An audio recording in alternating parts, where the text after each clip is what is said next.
तो आज नया टॉपिक, क्या नाम है टॉपिक का? Animal tissue. एनिमल टिश्यू की जो स्टडी है उसको हिस्टोलॉजी कहते हैं। Histology means study of tissue. जरूरत नहीं।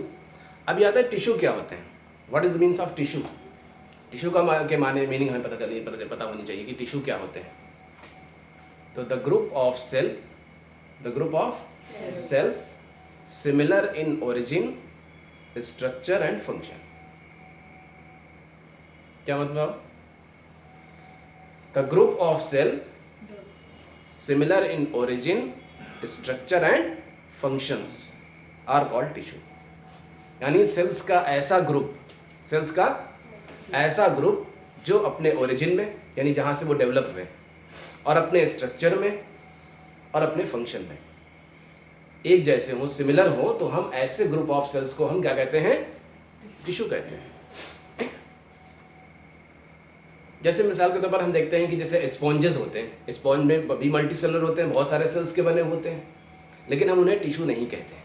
उन्हें टिश्यू नहीं कहते, या टिश्यू ग्रेड और जो है हम उनको एनिमल नहीं मानते हैं, क्योंकि उनमें टिश्यू नहीं पाए जाते हैं, जबकि सेल्स का ग्रुप है। तो सेल्स यहाँ ग्रुप में तो है, लेकिन ये सारे के सारे सेल्स एक दूसरे से इंडिपेंडेंट हैं। क्या है? इंडिपेंडेंट है। अपना अपना हर सेल का अपना अपना अलग अलग काम है। यानी हर सेल अपना डाइजेशन अलग कर रही है, अपना रेस्पिरेशन अलग कर रही है, अपना, यानी हर सेल अपना अपना काम कर रही है। समझ में बात नहीं? तो यहाँ पर क्या हुआ, यहाँ टिश्यू नहीं बन रहा है, यहाँ पर टिश्यू नहीं बन रहा है। ग्रुप ऑफ सेल्स तो जरूर है, लेकिन टिश्यू नहीं बनते हैं, क्योंकि टिश्यू वही होते हैं जहां पर सिमिलर सेल्स हो, इनकी ओरिजिन एक जगह से हुई हो, और उनका स्ट्रक्चर भी एक जैसा हो, और उनका फंक्शन भी सब मिलकर जब फंक्शन कर रहे हो, एक फंक्शन कर रहे हो, तो हम उन्हें कहते हैं, तब उस ग्रुप ऑफ सेल्स को हम टिश्यू कहते हैं। क्लियर बात नहीं? अब जैसे एनिमल है, एनिमल का कोई पार्ट ले लो, मान लीजिए स्किन ले लेते हैं। ठीक है, स्किन के अंदर बहुत सारे टिश्यूज हैं, बहुत सारी सेल्स हैं, और बहुत सारी सेल्स मिलकर के एक काम करती हैं। डाइजेशन में है, डाइजेशन से रिलेटेड जितनी भी सेल्स हैं, और सब मिलकर के बहुत सारी सेल्स का एक ग्रुप है जो मिलकर के काम करता है, जिससे हम टिश्यू कहते हैं। तो टिश्यू वही होता है जहां पर ग्रुप ऑफ सेल की ओरिजिन और स्ट्रक्चर सेम हो, और फंक्शन भी मिलकर के सब एक करती हो, तो उन्हें हम टिश्यू कहते हैं। क्लियर बात नहीं? तो टिश्यू क्या होते हैं? The group of cell similar in structure, function and origin. Clear बात नहीं? अब एनिमल टिश्यू की हम बात करें तो हम चूंकि ह्यूमन बॉडी पढ़ रहे हैं, ह्यूमन बॉडी में एनिमल जो टिश्यू है, इनमें 4 तरह के टिश्यू होते हैं। किसी भी हम कोई भी एनिमल हो, हर एनिमल में ये 4 तरह के ही टिश्यू हो सकते हैं। कितने तरह के? 4 तरह के ही टिश्यू हो सकते हैं। कौन कौन से? सबसे पहले epithelial tissue, connective tissue, muscular tissue and nervous tissue. कौन कौन से tissue? Epithelial tissue, connective tissue, muscular tissue and nervous tissue. ये 4 तरह के टिश्यू हर एनिमल में, या कितने तरह के भी एनिमल पाए जाते हैं, उन सब में यही 4 तरह के टिश्यू ही हो सकते हैं। क्लियर बात नहीं? अब हम देखते हैं इन टिश्यूज के बारे में। ठीक है, एक एक करके टिश्यू पढ़ेंगे। तो सबसे पहले हम आज पढ़ेंगे एपिथेलियल टिश्यू के बारे में। आज जो हम पढ़ेंगे वो सिर्फ एपिथेलियल टिश्यू के बारे में पढ़ेंगे। किसके बारे में पढ़ेंगे? Epithelial tissue. एपिथेलियल टिश्यू क्या होता है? एपिथेलियम के असल मीनिंग क्या होता है? लेयर के होते हैं। क्या होते हैं? यानी वो सेल्स होती हैं जो लेयर्स में पाई जाती हैं, लेयर बनाती हैं, लेयर्स में पाई जाती हैं। क्लियर बात नहीं? एपिथेलियम माने एक लेयर होता है, लेयर्स में पाई जाने वाली, सिंगल हो या डबल या मल्टी लेयर हो, लेकिन वो लेयर्स में पाई जाती हैं। ऐसी सेल्स को हम क्या कहते हैं? एपिथेलियल सेल्स कहते हैं। एपिथेलियल सेल्स जो है, वो सेल्स जो होती हैं इनकी एक दूसरे से बिल्कुल सटी हुई होती हैं। ठीक, इनके बीच जो इंटरसेलुलर स्पेस होता है, या इंटरसेलुलर जो मैट्रिक्स होता है, इंटरसेलुलर स्पेस क्या होगा? सेल्स के बीच में जो स्पेस होता है, सेल्स के बीच में जो स्पेस होता है, हम उसे कहते हैं इंटरसेलुलर स्पेस, और इसमें जो फ्लूइड भरा होता है उसे हम कहते हैं इंटरसेलुलर मैट्रिक्स। तो इनकी सेल्स के बीच में हम देख रहे हैं सेल बिल्कुल सटी हुई लग रही है दूसरे से। इनकी सेल्स के बीच में इंटरसेलुलर मैट्रिक्स बहुत कम होता है, या ना के बराबर होता है, या एब्सेंट होता है। ठीक है, या बहुत कम होता है। क्लियर बात नहीं? सेल्स आपस में एक दूसरे से सटी हुई होती हैं, सब एक दूसरे से बिल्कुल क्लोज होती हैं। समझ में आई बात? इनमें इंटरसेलुलर जो मैट्रिक्स होता है वो बहुत कम होता है। ठीक है, आपस में जो सेल्स होती हैं ये तीन तरह की चीजों से जुड़ी होती हैं, मतलब 3 कनेक्शंस होते हैं, 3 तरह से आपस में ये सटी होती हैं। ठीक है, वो जो कनेक्शन इन दोनों के बीच में होता है वो 3 तरह का हो सकता है। क्या होता है? एक टाइट जंक्शन। क्या होता है? Tight junction. टाइट जंक्शन यानी दोनों सेल्स की जो प्लाज्मा मेम्ब्रेन है, दोनों एक दूसरे से जो फ्री सरफेस की तरफ से नीचे की तरफ बिल्कुल सटी रहती हैं ऐसे, ये बनाती है टाइट जंक्शन। क्या बनाती है? ये एक दूसरे के बीच, सेल्स के बीच में आयन के ट्रांसफर को या और अदर ट्रांसफर को इनहिबिट करती हैं, रोकती हैं। ठीक है।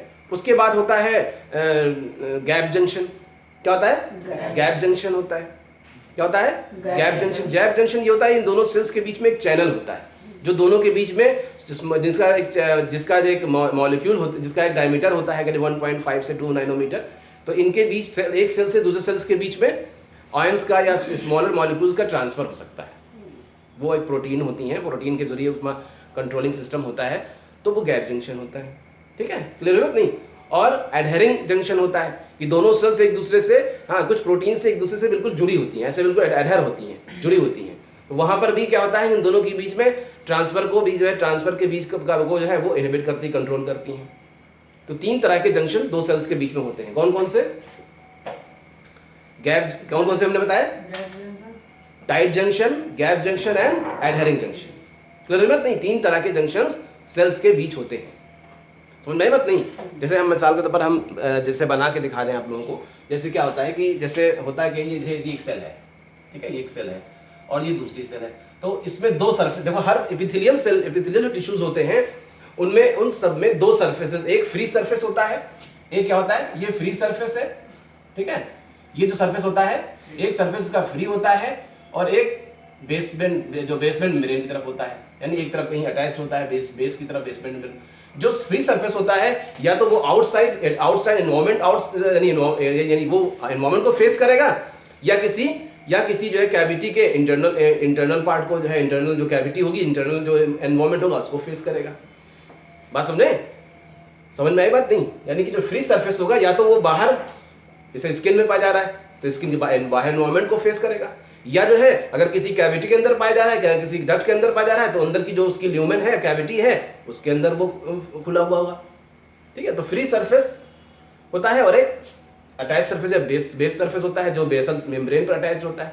ठीक है, तो होता क्या है कि ये जैसे मान लो ये हो गया, तो होता क्या है कि दोनों सेल्स एक दूसरे से बिल्कुल अटैच है यहाँ पे, इस तरह से ये टाइट जंक्शन हो गया। ठीक है, उसके बाद फिर इनके बीच में कुछ चैनल्स होते हैं, गैप जंक्शन कहते हैं। क्या कहते हैं? गैप जंक्शन कहते हैं। फिर इनके बीच में जो है कुछ एडहेरिंग प्रोटीन के जरिए से जुड़ा रहता है। ये हो गया, क्या हो गया, ये एडहेरिंग जंक्शन हो गए। तो 3 तरह के जंक्शन हुए, एक टाइट जंक्शन और एक गैप जंक्शन और दूसरे एडहेरिंग जंक्शन। क्लियर है? नहीं, tight junction, gap junction and adhering junction, 3 तरह के जंक्शन से ये आपस में, सेल्स आपस में एक दूसरे से अटैच्ड होती हैं, जुड़ी होती हैं। क्लियर है? नहीं, अब आगे चलते हैं। अब एपिथेलियल टिश्यू की बात करते हैं, यानी एपिथेलियल टिश्यू की बात चल रही थी, हम उनके और आगे डिटेल में पढ़ते हैं। तो क्या है कि हम एपिथेलियल टिश्यू के बारे में देखेंगे तो ये जो है कई तरह की होती है, बहुत सारे हमने टाइप्स इसमें लिखे हैं। सबसे पहले सिंपल एपिथेलियम। क्या है? Simple epithelium. सिंपल एपिथेलियम का मतलब ये है कि वो सिंगल लेयर्स में पाई जाती है। क्या पाई जाती है?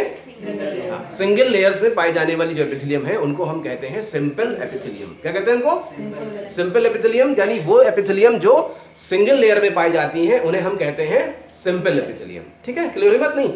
जो एक से ज्यादा लेयर में पाई जाए वो कंपाउंड एपिथेलियम हो गई। क्लियर है बात नहीं?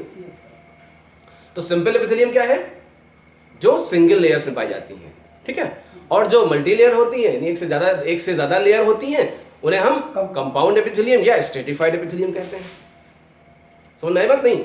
अब देखते हैं सिंपल एपिथेलियम जो है, अब ये simple epithelium according to their shape के अकॉर्डिंग ये कई तरह की हो सकती है। अकॉर्डिंग टू देयर शेप ये कई तरह की हो सकती हैं।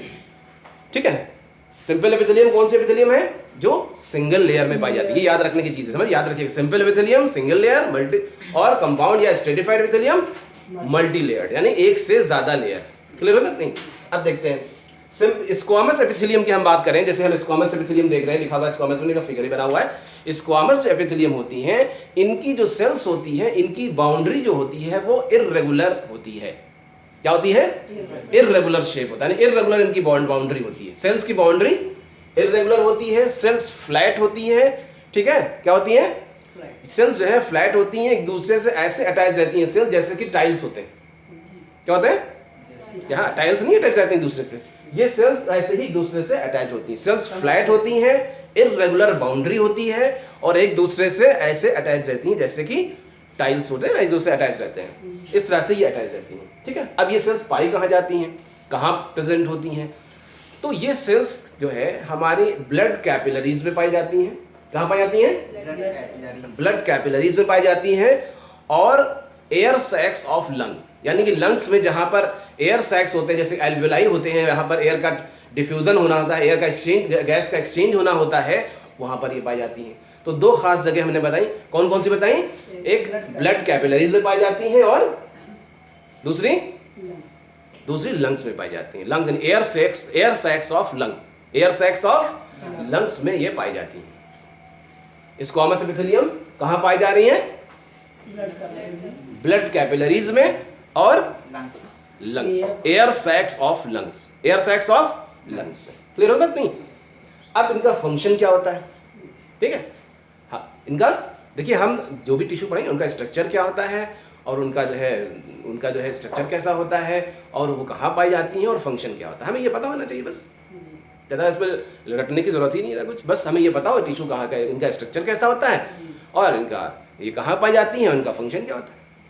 तो अब हम देखें स्क्वामस एपिथेलियम का जो फंक्शन है वो क्या होता है। स्क्वामस एपिथेलियम का जो फंक्शन है, चूंकि हम देखते हैं कि ये ब्लड कैपिलरीज में पाई जा रही है और एयर सैक्स ऑफ लंग्स में पाई जाती है, वहाँ क्या होगा? वहाँ गैस एक्सचेंज होता है, तो कहीं गैस एक्सचेंज होगा, कहीं फ्लूइड एक्सचेंज होगा, फ्लूइड फिल्ट्रेशन होगा। तो इन सेल्स का जो काम है, यानी इन जो टिश्यूज का जो काम है वो सिर्फ जो है क्या होता है? Diffusion and filtration. क्या काम होता है? हाँ, यानी मटेरियल्स का डिफ्यूजन होगा या फिल्ट्रेशन होगा। तो क्या काम होगा? डिफ्यूजन और फिल्ट्रेशन। क्लियर है बात नहीं? इन सेल्स का, इन टिश्यूज का यानी स्क्वामस एपिथेलियम का फंक्शन क्या हुआ? Diffusion and filtration, diffusion and filtration. Clear हो बात नहीं? अब आगे चलते हैं। नेक्स्ट है क्यूबॉइडल एपिथेलियम। क्या है? Cuboidal epithelium. क्यूबॉइडल एपिथेलियम जो होती है इनका शेप क्यूब शेप होता है। किस तरह होता है? क्यूब। क्यूब देखा है आप लोगों ने? क्यूब कैसा होता है? जैसे कि चौकोर, मतलब जितनी लंबाई उतनी चौड़ाई उतनी ऊंचाई, इसको क्यूब कहते हैं ना। जैसे कि जैसे लूडो वाला होता है नहीं क्या, जिसे पाशा बोलते हैं, है ना, वो होता है, खेलते हैं, वो बिल्कुल जैसे शेप में होता है ना, वैसे ही बिल्कुल जो है वो शेप क्या होता है? क्यूब शेप रहता है। ठीक है, जो जितनी सेल्स होती हैं इनमें वो क्यूब शेप होंगी, लेकिन ये सारी सेल्स एक सिंगल लेयर में पाई जाएंगी, क्योंकि सिंपल एपिथेलियम है। पढ़ रहे हैं ना सिंपल एपिथेलियम, ये याद रखना है कि हम सिंपल एपिथेलियम पढ़ रहे हैं। तो क्यूबॉइड क्यूब शेप में है, तो ये क्या होंगी? Cuboidal simple epithelium. क्या होंगी इनको?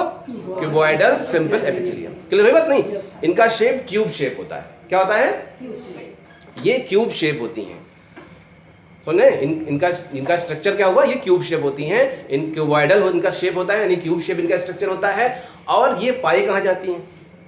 ठीक है, ये कहाँ पाई जाती हैं? ये ग्लैंड्स, डक्ट्स, ये जो टिश्यूज होते हैं ये डक्ट्स ऑफ ग्लैंड में पाई जाती हैं। कहाँ पाई जाती हैं? Ducts of gland. डक्ट्स मतलब ट्यूब्स, ग्लैंड्स की जो ट्यूब्स होती हैं उनमें ये प्रेजेंट होती हैं। Ducts of gland and tubular part of nephron. Tubular part of nephron. Nephron कहाँ होते हैं? किडनीज में होते हैं। कहाँ होते हैं? किडनी में होते हैं, जिन्हें हम structural and functional unit of excretion कहते हैं, जहां पर फिल्ट्रेशन होता है। क्या होता है? यूरिन, यानी ब्लड का फिल्ट्रेशन होता है, यूरिन बनता है, उनको हम नेफ्रॉन कहते हैं। उनके जो ट्यूब्यूलर पार्ट है उसमें ये क्यूबॉइडल एपिथेलियम पाई जाती है। समझ में आ रही बात नहीं आ रही मिस्टर?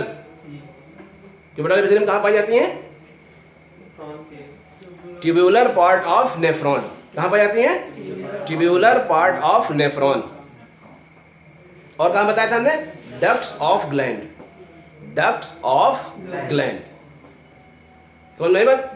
तो ये अब कभी कभी क्या होता है कि ये जो क्यूबॉइडल एपिथेलियम है इनमें कहीं कहीं जो है माइक्रोविलाई पाए जाते हैं। क्या पाए जाते हैं? माइक्रोविलाई, मतलब प्लाज्मा मेम्ब्रेन उभरी होती है इस तरह से, हेयर लाइन से हम बनाए ना, माइक्रोविलाई बनाए ना, इस तरह से माइक्रोविलाई पाए जाते हैं कहीं कभी कभी। ठीक है, तो वो कहाँ पाए जाते हैं? वो नेफ्रॉन के प्रॉक्सिमल कन्वोल्यूटेड ट्यूब्यूल, जिसे पीसीटी इन शॉर्ट में कहते हैं, नेफ्रॉन के प्रॉक्सिमल कन्वोल्यूटेड ट्यूब्यूल में ये जो क्यूबॉइडल सेल्स होती हैं वो कैसी होती हैं? कैसी होती हैं? सिंगल तो होंगी ही, सिंगल तो बात चल ही रही है, सिंगल विलियम की बात चल रही है। हमने एक और बताया है कि वहां पर ये उनमें माइक्रोविलाई पाए जाते हैं। क्या पाए जाते हैं? माइक्रोविलाई। माइक्रो मतलब प्लाज्मा मेम्ब्रेन के छोटे छोटे उभार पाए जाते हैं, ऐसे ऐसे, ठीक है, उनको हम माइक्रोविलाई कहते हैं। तो ये माइक्रोविलाई पाए जाते हैं, ठीक है। इनका फंक्शन क्या होता है यहाँ पर? इनका फंक्शन होता है सेक्रेशन एंड एब्जॉर्प्शन, या तो उसको सिक्रेट करना या एब्जॉर्ब करना। सेक्रेशन एंड एब्जॉर्प्शन, क्या फंक्शन हुआ? सेक्रेशन और एब्जॉर्प्शन। क्लियर हुआ? नहीं, इनका फंक्शन होता है सेक्रेशन और एब्जॉर्प्शन। समझ में आई बात? नहीं। अब आगे चलते हैं। नेक्स्ट है कॉल्यूमनर एपिथेलियम। क्या है? Columnar epithelium. कॉल्यूमनर एपिथेलियम जो होती हैं, ये सेल्स होती, इनकी जो सेल्स होती हैं, ये इनकी लंबाई जो होती है वो चौड़ाई से बहुत ज्यादा होती है। क्या होती है? चौड़ाई से बहुत ज्यादा। देख रहे हैं, लंबी ज्यादा है, चौड़ी कम है। तो कॉल्यूमनर एपिथेलियम सेल्स वो सेल्स वो टिश्यूज होते हैं जिनकी लंबाई चौड़ाई से कहीं ज्यादा होती है। क्लियर है? नहीं, लंबाई चौड़ाई से ज्यादा होती है। क्लियर है? नहीं, इनमें जो न्यूक्लियस होता है वो बेस की तरफ होता है। न्यूक्लियस कहाँ होता है? देख रहे हैं, बेस की तरफ होता है। न्यूक्लियस बेस की तरफ होता है। इन टिश्यूज के सेल्स की लंबाई चौड़ाई से ज्यादा होती है। न्यूक्लियस बेस की तरफ होता है और न्यूक्लियस एलोंगेटेड होता है। कैसा होता है? न्यूक्लियस एलोंगेटेड होता है। हमने जब सेल्स के बारे में पढ़ाया था, हमने जब न्यूक्लियस सेल्स में हमने न्यूक्लियस के बारे में बताया था, हमने कहा था कि सेल्स के जो न्यूक्लियस का जो साइज है वो according to shape of the cell change होता रहता है। तो यहाँ पे सेल्स चूंकि लंबी है तो न्यूक्लियस भी लंबा, तो न्यूक्लियस जो होता है वो एलोंगेटेड होता है। क्लियर हुई बात? नहीं, न्यूक्लियस कैसा होता है? एलोंगेटेड होता है। इनका जो फ्री सरफेस होता है उस पर माइक्रोविलाई हो सकते हैं। माइक्रोविलाई हो सकते हैं, यानी माइक्रोविलाई भी पाए जा सकते हैं। कौन सी सेल, कौन सी टिश्यूज की बात चल रही? कॉल्यूमनर एपिथेलियम की बात चल रही है, ठीक है। Columnar epithelium. अब ये इनका तो स्ट्रक्चर हो गया। अब ये कहाँ पाए जाते हैं? ये कहाँ पाए जाते हैं?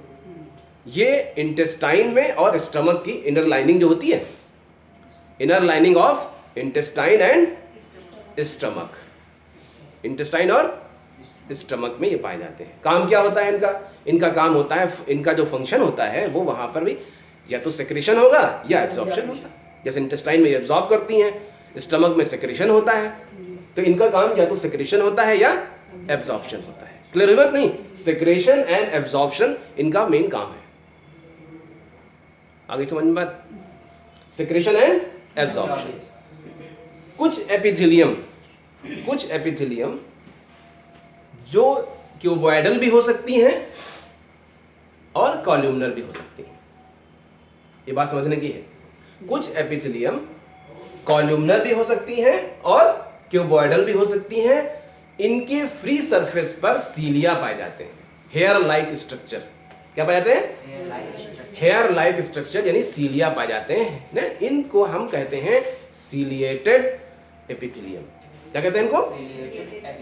समझ में आई बात? नहीं, इन्हें हम क्या कहते हैं? Ciliated epithelium. सीलिएटेड एपिथेलियम ऐसी क्यूबॉइडल और कॉल्यूमनर, मतलब शेप कोई भी हो सकता है, या क्यूबॉइडल होगा या कॉल्यूमनर होगा, इन दोनों में से कोई शेप हो सकता है। सीलिएटेड, तो उन्हें हम क्या कहते हैं? उनके फ्री सरफेस पर सीलिया पाए जाते हैं। ऐसे एपिथेलियम को हम कहते हैं सीलिएटेड एपिथेलियम, ठीक है। और सीलिया जो होते हैं हमेशा एक डायरेक्शन में मूव करते हैं। जैसे ये सब इधर मूव करेंगे तो इसी डायरेक्शन में मूव करेंगे। तो इससे क्या होता है कि ये फ्लूइड को या किसी पार्टिकल को एक डायरेक्शन में मूव कराते हैं, एक पर्टिकुलर एक स्पेशल डायरेक्शन में आगे बढ़ाते हैं। बात समझ नहीं? क्लियर बात? नहीं, सीलिया होते हैं, बहुत सारे सीलिया होंगे, तो जब एक डायरेक्शन मूव करेंगे तो जो चीज पार्टिकल होगा या कोई फ्लूइड होगा वो उसको एक डायरेक्शन में ये मूव कराते हैं। क्लियर बात? नहीं, तो ये सीलिएटेड होंगे। जब ये सीलिएटेड होंगे तब इन्हें हम कहेंगे सीलिएटेड एपिथेलियम। अब वो या तो क्यूबॉइडल भी हो सकते हैं और या कॉल्यूमनर हो सकते हैं। ये शेप में कोई फिक्स नहीं है, ये क्यूबॉइडल भी हो सकते हैं और कॉल्यूमनर भी हो सकते हैं। अगर इनके फ्री सरफेस पर सीलिया पाए जा रहे हैं तो हम उन्हें कहते हैं सीलिएटेड एपिथेलियम। क्या कहते हैं? Ciliated epithelium. कहाँ पाए जाते हैं? ये रेस्पिरेटरी ब्रोंक्यूल्स में पाए जाते हैं, रेस्पिरेटरी ब्रोंक्यूल्स में पाए जाते हैं और फैलोपियन ट्यूब के अंदर, inner lining of fallopian tube. Fallopian tube क्या होती है? ओवरी से जो यूट्रस की तरफ एक ट्यूब आती है उसे हम क्या कहते हैं? फैलोपियन ट्यूब कहते हैं, जिसके अंदर से ओवम जो है होकर के जो है वो यूट्रस की तरफ पहुंचता है। उसे हम फैलोपियन ट्यूब कहते हैं। उसकी इनर लेयर जो होती है वो सिलिएटेड होती है, वो ऐसे से मूव करती तभी ओवम उधर से मूव करके यूट्रस की तरफ आता है। ठीक है, ब्रोंक्यूल्स में पाए जाते हैं, वो भी अंदर हेयर्स की जो है वो जो फ्लूइड्स हैं उनको फ्लूइड को बाहर की तरफ निकालते हैं, है ना, इसके बाद जो भी फ्लूइड होता है उसको बाहर की तरफ निकालते हैं। तो इस तरह से ये क्लियर बात नहीं। तो ये जो सिलिएटेड एपिथेलियम है कहाँ पाई जाती हैं? एक ब्रोंक्यूल्स में, रिस्पायरेटरी ब्रोंक्यूल्स में पाई जाती हैं और inner lining of fallopian tube, fallopian tube. Clear बात नहीं। तो ये हो गया कॉलमनर एपिथेलियम। तो ये सिंपल एपिथेलियम के बारे में हो गया। क्या क्या सिंपल एपिथेलियम में पढ़ा? एक squamous epithelium and cuboidal epithelium and columnar epithelium. Clear बात नहीं। उसके बाद कंपाउंड एपिथेलियम। कंपाउंड एपिथेलियम जो है हमने बताया था पहले ही कि वो एपिथेलियम होती हैं जो एक से ज्यादा लेयर्स में पाई जाती हैं, यानी कि मल्टी लेयर्ड होती हैं। कितनी होती हैं? मल्टी लेयर्ड होते हैं। इनकी लेयर्स बहुत, यानी एक लेयर, दो लेयर, तीन, कई लेयर्स हो सकती हैं। इनका जो फंक्शन है वो अब सेक्रेशन और एब्जॉर्प्शन जो है वो लिमिट में रहता है, मतलब लिमिटेड होता है, वो इतना फंक्शन इसमें नहीं। इनका मेन जो फंक्शन है वो प्रोटेक्शन है। क्या है? प्रोटेक्शन। इनका मेन फंक्शन यहाँ पे क्या है? कंपाउंड एपिथेलियम का मेन फंक्शन प्रोटेक्शन होता है। क्या होता है? प्रोटेक्शन। हाँ, ये इनका मेन फंक्शन क्या होता है? प्रोटेक्शन, प्रोटेक्ट करना होता है। अब शेप के अकॉर्डिंग ये या तो क्यूबॉइडल भी हो सकती हैं, है ना, स्क्वामस भी हो सकती है, क्यूबॉइडल फ्लैट भी होती है, स्क्वामस और क्यूबॉइडल भी हो सकती हैं, और कॉलमनर भी हो सकती हैं। शेप कुछ भी हो सकता है, लेकिन ये सेल्स मल्टी लेयर्ड होंगी। क्या होंगी? मल्टी लेयर्ड होंगी। ठीक है, कहाँ पाई जाएंगी? सबसे इंपॉर्टेंट जगह तो हमारी स्किन, मेन काम वहाँ प्रोटेक्ट करना होता है, हमारे स्किन की सरफेस पर पाई जाती हैं। ठीक है, कहाँ पाई जाती हैं? हमारे स्किन सरफेस से पाई जाती हैं। दूसरे ये हमारे जो है, जो हमारा जो अंदर जो ये बक्कल कैविटी है, ठीक है, उसमें पाई जा रही हैं। फेरिंग्स में पाई जाती हैं। कहाँ पाई जाती हैं? फेरिंग्स में पाई जाती हैं। डक्ट्स ऑफ सलाइवरी ग्लैंड में पाई जाती हैं एंड पैंक्रियाटिक डक्ट में पाई जाती हैं। ठीक है, पैंक्रियास से जो डक्ट निकलती है वहां पाई जाती है। कहाँ कहाँ बताया हमने? हमारी स्किन को बनाने वाली जो एपिथेलियम है वो स्ट्रेटिफाइड एपिथेलियम है। ठीक है, या कंपाउंड एपिथेलियम है। बक्कल कैविटी, फेरिंग्स, उसके बाद क्या बताया हमने? Ducts of salivary gland and pancreatic duct. इनमें ये ग्लैंड्स पाई जाती हैं। क्लियर बात नहीं। अब नेक्स्ट आता है स्यूडो स्ट्रेटिफाइड। हमने एपिथेलियम के बारे में बताया था कि एपिथेलियम का एक सरफेस बेसमेंट मेम्ब्रेन की तरफ होता है और एक सरफेस फ्री होता है। वो फ्री सरफेस या तो आउटर एक्सटर्नल एनवायरनमेंट की तरफ होगा या किसी ल्यूमेन की जो है इंटरनल कैविटी की तरफ होगा, ना, इंटरनल पार्ट की तरफ होगा।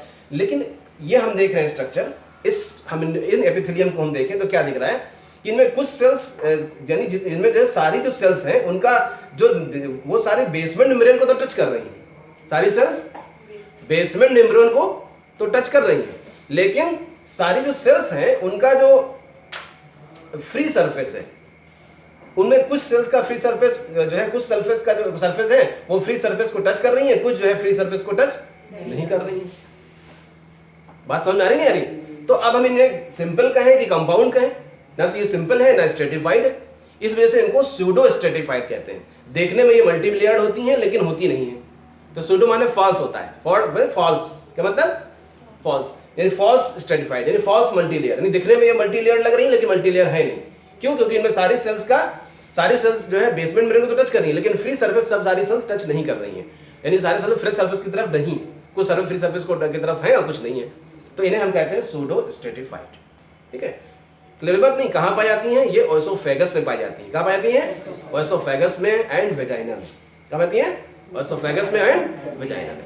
क्लियर बात नहीं, ये इनमें पाई जाती हैं। उसके बाद आती है ट्रांजिशनल एपिथेलियम। क्या आती है? Transitional epithelium. इसका फिगर हमने नहीं बनाया क्योंकि इनका कोई शेप फिक्स नहीं होता है। क्यों नहीं होता है? ये सेल्स क्या होती हैं कि ये सेल्स अगर जिस पार्ट में पाई जाती हैं, अगर वो नॉर्मल रिलैक्स कंडीशन में होती हैं, क्या होती हैं? रिलैक्स कंडीशन में होती हैं, तो इनका शेप अलग होता है। रिलैक्स कंडीशन में अगर ये होती है तो इनका शेप लार्ज राउंडेड होता है। क्या होता है? लार्ज एंड राउंडेड होता है। जब ये स्ट्रेच हो जाती हैं, खिंच जाती हैं, तो इनका शेप फ्लैट हो जाता है। क्या होता है? फ्लैट हो जाता है। तो हम इनका शेप चूंकि फिक्स नहीं दिख रहा है हमको, इस वजह से इनको हम ट्रांजिशनल एपिथेलियम कहते हैं। क्या कहते हैं? ये कहाँ पाई जाती हैं? ये यूरिनरी ब्लैडर में पाई जाती हैं। क्या होती हैं? हाँ, जैसे यूरिनरी ब्लैडर है, जब खाली होगा तो इनकी जो सेल्स होंगी वो राउंडेड एंड लार्ज होंगी। जब भरा हुआ होगा, फैल जाएगा, स्ट्रेच कंडीशन में होंगी, तो इनकी सेल्स जो है कैसी हो जाएंगी? फ्लैट हो जाएगी। बात समझ नहीं आई? क्या हो जाएंगी? फ्लैट हो जाएंगी। तो ट्रांजिशनल एपिथेलियम कहाँ पाई जाती हैं बताइए? यूरिनरी ब्लैडर में पाई जाती हैं। यूरिनरी ब्लैडर किसमें पाई जाती हैं? क्लियर हो गया? नहीं। उसके बाद लास्ट एपिथेलियम जो है वो ग्लैंडुलर एपिथेलियम है। क्या है? ग्लैंडुलर एपिथेलियम कुछ स्पेशल टाइप की एपिथेलियम होती हैं, वो चाहे क्यूबॉइडल हो सकती हैं या कॉलमनर होंगी। Special type of epithelial cells, special type of epithelial cell that secrete some substances, जो कुछ सब्सटेंसेस को सिक्रीट करती हैं उन्हें हम कहते हैं ग्लैंडुलर एपिथेलियम। क्या कहते हैं? Glandular epithelium. अब ये ग्लैंडुलर एपिथेलियम सिंगल सेल की हो सकती हैं या मल्टी सेलुलर हो सकती हैं। क्या होती हैं? सिंगल सेल की बनी हुई हो सकती है या मल्टी सेलुलर। सिंगल सेल जैसे कि गॉबलेट सेल, क्या है? Goblet cells of alimentary canal, जो सिंगल सेल की बनी हुई ग्लैंड्स है। क्लियर बात नहीं? मल्टी सेलुलर जो ग्लैंड्स होती हैं वो जो है एक से ज्यादा सेल्स की बनी हुई होती है, यानी बहुत सारी सेल्स की बनी हुई होती है। अब ये जो सेल्स होती है, ये जो ग्लैंड्स होती हैं मल्टी सेलुलर ग्लैंड्स, ये अपने सब्सटेंस को कहां डाल रही, कैसे पहुंचा रही हैं, इसके अकॉर्डिंग ये दो तरह की हो सकती हैं। एक एक्सोक्राइन ग्लैंड्स, वो ग्लैंड्स होती हैं जो अपने सेक्रेशन को एक डक्ट या ट्यूब के जरिए अपने टारगेट तक पहुंचाती हैं, अपने टारगेट ऑर्गन तक पहुंचाती हैं। ठीक है?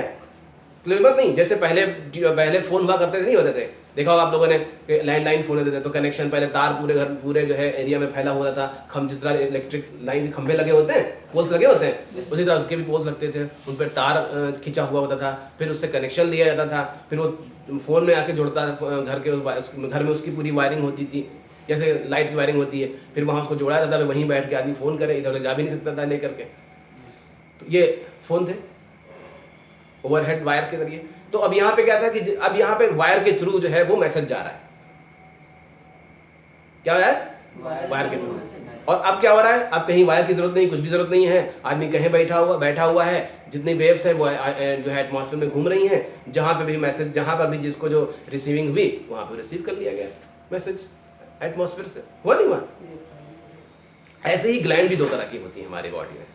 एक एक्सोक्राइन जो अपने सेक्रेशन को डक्ट के थ्रू पहुंचाती हैं अपने टारगेट तक, जैसे मैंने बताया तार के थ्रू जो है मैसेज जा रहा है, तार अंदर एटमॉस्फेयर के नहीं, तार के अंदर मैसेज जा रहा है। ठीक है? तो वैसे ही ये ग्लैंड्स हैं जो अपने मैसेज को या अपने जो सेक्रेशन को कहां तक पहुंचाती हैं, जो टारगेट तक पहुंचाना होता है, कैसे पहुंचाती हैं? डक्ट्स के जरिए।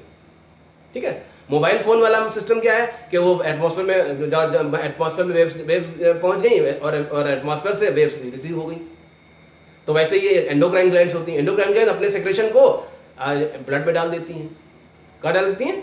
ब्लड में। ब्लड के जब ब्लड पूरी बॉडी में चूंकि ट्रेवल करता है, अब जहां पर जिनका जो टारगेट हुआ, जहां पर रिसीवर हुए, उन्होंने रिसीव कर लिया जहां जरूरत हुई, तो ये एंडोक्राइन ग्लैंड हो गए।